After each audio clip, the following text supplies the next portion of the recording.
concept of the Brawl For All sounded intriguing on paper. Take 16 legitimate tough guys from the locker room that aren't being used that much, stick them in a fighting tournament with hybrid boxing/wrestling rules, let the best man win, and whoever said winner is will not only earn a hefty cash prize, but a push into the upper card, propped up by several displays of genuine badassery. The concept was interesting, but the execution far less so. All WWE and its fans got out of the 2-month trek that was the Brawl For All was bastardized MMA, boring fights, a slew of injuries, and the wrong guy winning. Oh, and a really nifty theme song that puts more hair on your chest every time you hear it. But aside from that catchy tune, there was nothing good about the Brawl For All, except maybe that it provides a cautionary tale to all wrestling promoters. Leave the MMA to Dana White and Scott Coker, and just focus on entertainment, please. As for the participants in those slugfests, this is where each of them ended up. Mason Ryan, Stevie Ray, Earthquake, Alundra Blaze, Norman Smiley, Zach Gowen, Bam Bam Bigelow, Ahmed Johnson, Tory Wilson, Buff, Bagwell, Robert Gibson, Dave Taylor, Terry Taylor, and Godfather's Holmes.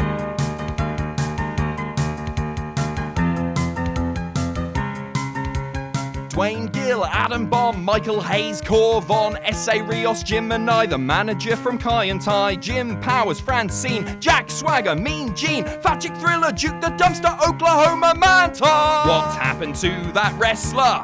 Some were main eventing, which leaves me lamenting. What happened to that wrestler?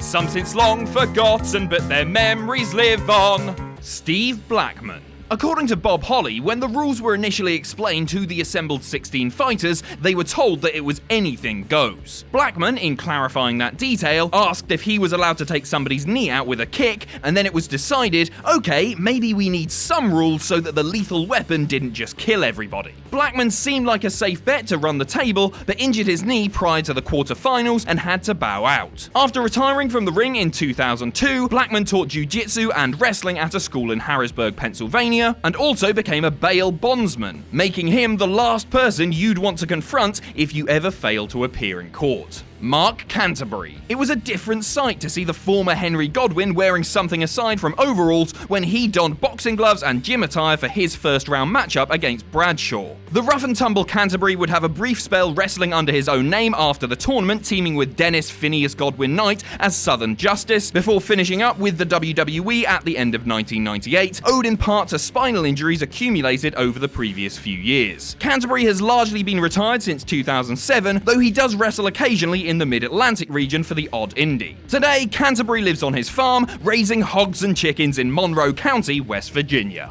Brakus. Take Ken Shamrock, fill him with enough growth hormone to stop Godzilla's heart, and you have Brakus, the German Superman who WWE once held high hopes for. Probably simply because he looked like he could crush a human skull with his bare hands. Any mystique the powerful Brakus may have had was shattered when Savio Vega made easy work of him in their Brawl For All fight, busting the nose of the bodybuilder, who also sustained knee and shoulder injuries in the fight. Vega would defend his opponent by claiming that Brakus was not made fully aware that the tournament wasn't at work. After retiring in 1999, Brakus became a personal trainer and sports nutritionist in San Francisco.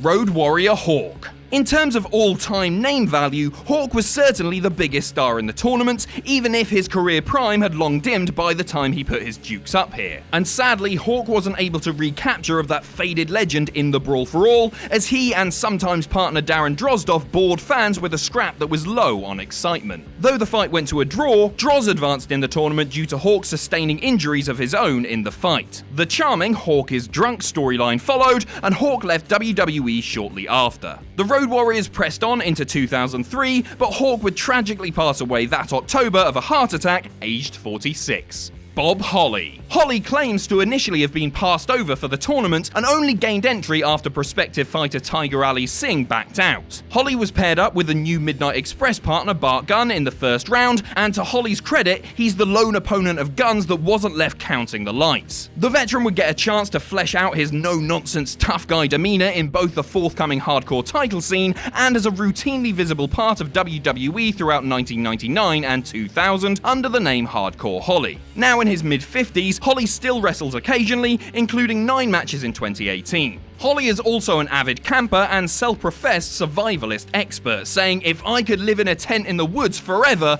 I'd do it." Quebecer Pierre. Sometimes lost to history is the fact that the Quebecers turned up in WWE once more in 1998, with Jacques sporting longer hair and Pierre wearing his Jean-Pierre Lafitte eye patch. The team didn't last too much longer beyond Pierre's fight with ringer Dr. Death Steve Williams, arguably the highlight of this Quebecers run, save for a couple of pay-per-view appearances. From there, Pierre would return to the Indies, popping up occasionally in matches with WCW, TNA, and elsewhere. After retiring in 2011, Pierre re-emerged several years later, reinventing himself as a Frankenstein's monster-type character called PCO. His hard-hitting matches, tireless work ethic, and imaginative vignettes have spurred one of the most unlikely renaissances in wrestling history, as today, the 51-year-old French-Canadian stands out in Ring of Honor of all places. Dan Severn. The Beast seemed to be one of the odds-on favourites to win the tournament due to his superior wrestling acumen and his credentials as one of the pioneers of MMA, particularly as one of the early stars of a fledgling UFC. But Severn in a pair of boxing gloves felt like a fish out of water, and though he narrowly edged out the Godfather in the first round, he bowed out before the quarterfinals due to his discomfort with having his wrestling skills handicapped. Today, Severn conducts MMA seminars through Michigan sports camps, something he's done for nearly 40 years. He also still occasionally takes to the wrestling ring, as seen as Joey Janela's Spring Break events, as well as Matt Riddle's Bloodsport. 8-Ball. Both Harris twins look like the sorts of figures you'd see taking part in a glorified tough man contest, though it was only 8-Ball Ron Harris that gave it a go. It would be hard to imagine seeing just one of the twins getting a singles push should they have won the competition, but that was rendered moot when 8-Ball lost on points in the opening round. Both Harrises would find employment after they left WWE in 1999, popping up as bodyguard and henchman types in WCW and TNA before retiring from the ring in the mid-2000s. These days they work for Aralux, a marketing and production company that was in the running to buy out TNA in 2016. Mark Mero. Mero possessed a solid background in boxing, winning 4 New York state titles, as well as a New York Golden Gloves tournament, though that failed to save him from one Steve Blackman takedown after another. Mero was allowed back into the tournament following Blackman's training injury, only to be pummeled by the larger Bradshaw. Mero wasn't long for WWE after the tournament, finishing up with the company as a wrestler late in 1998 and retiring for good in 2006. These days, Mero performs as a motivational speaker, with his primary audience being children and teens through many appearances at schools across the United States. Mero shares his own stories of pain and suffering and how he overcame those obstacles with his many audiences. Savio Vega. The always underrated Vega was renowned by his peers for being quite tough, and he dispatched the muscular Brakus in round 1 with relative ease. He wouldn't be so fortunate in the quarterfinals, losing a close fight to Darren Drozdov in what was probably one of the more enjoyable fights in the entire tournament from a fan standpoint. But that was little consolation to Vega, who messed up his arm in the brawl and departed WWE shortly after. Now in his mid-50s, Vega remains an active wrestler, particularly in his native Puerto Rico, where he wrestled 3 matches for the IWA promotion this past January, teaming alongside former TNA referee Shane Sewell. Dr. Death Steve Williams. Jim Cornette, among others, claimed that the tournament was merely a vehicle to build the imposing Williams up for a title match against Steve Austin. Bob Holly accused WWE of fixing the scorecards in Williams' favour, saying if they didn't, Steve wasn't going to win. The company would not get their desired wish once Bart Gunn first tore Doc's hamstring on a vicious takedown, then KO'd Williams with a devastating left hand. Though there were no hard feelings toward Williams, who reportedly was given the $100,000 prize money up front, the boys were nonetheless delighted to see Gunn beat the system. Williams would remain part of the business up until shortly before his 2009 death from a recurrence of throat cancer, aged 49. Too Cold Scorpio. The multi-time ECW television champion may have been best known for his fancy footwork and incredible daredevilry, but he was also adept with his fists, having pursued boxing in his youth. After outlasting the larger 8-Ball in round 1, Scorpio held his own with another bigger foe in the Godfather, but was unable to push his way into the semi-finals. His WWE run would conclude not long after, following a run as part of Al Snow's Job Squad. From there, it was off to Pro Wrestling Noah, as well as some sporadic ECW appearances. Scorpio's still going today in his 50s, wrestling for various American and Canadian independents, even busting out the old Flash Funk gimmick for an appearance in Canada's Great North Wrestling in 2017.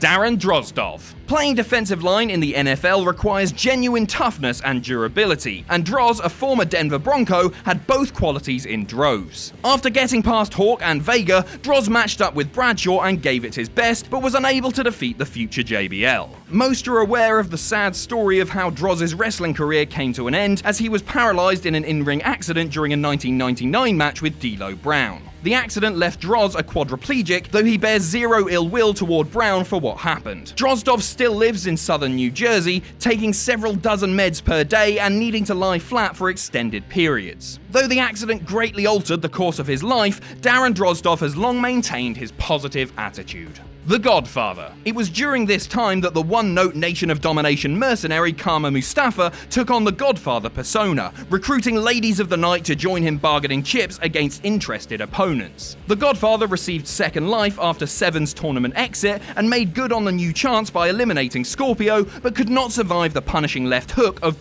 Gunn. As of early 2019, Godfather is one of only 2 tournament entrants enshrined in the WWE Hall of Fame, the other being Hawk. Though he still wrestles on occasion, Charles Wright is also known as the general manager of Cheetah's Gentlemen's Club in Las Vegas, where Wright, according to their website per our professional research, greets fans and patrons alike on Friday and Saturday nights. Bradshaw. Bradshaw was more than happy to fight on Monday nights. Love Bradshaw or not, you can't deny his ferocity and fighting spirit, defeating Canterbury, Mero, and Drozdov in succession before going down fairly quickly in the finals. Bradshaw was the only man among the 16 to later win the WWE Championship, coming 6 years later after a few gimmick changes and a haircut. As JBL, Bradshaw still maintains an occasional presence on WWE programming today as kickoff panelist and occasional announcer, while also contributing regularly to Fox News and Fox Business, owed to his experience and success as a stock market investor.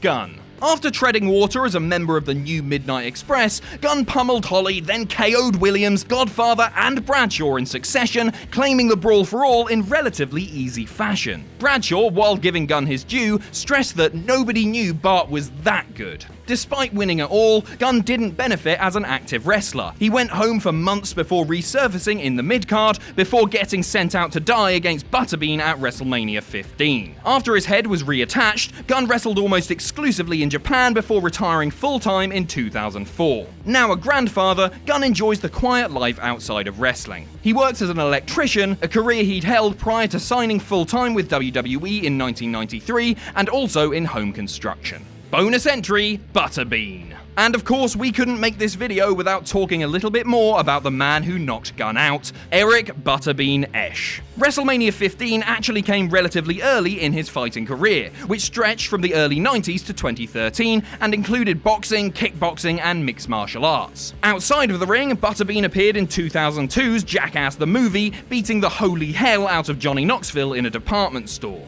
In 2011, he starred in his own reality show, Big Law, Deputy Butterbean, which followed his life as a reserve deputy sheriff in Jasper, Alabama. It lasted for one glorious season. Over the course of his career in various disciplines, Butterbean boasts a total fight record of 97 wins, 24 losses, and 5 draws. In hindsight, Bart Gunn stood no chance, did he? Poor guy. So that's all from me. Thanks for watching, and you can follow me on Twitter here. If you enjoy what we do here at Cultaholic, you can pledge to our Patreon. That's patreon.com/Cultaholic. And most importantly, don't forget to hit subscribe and join us.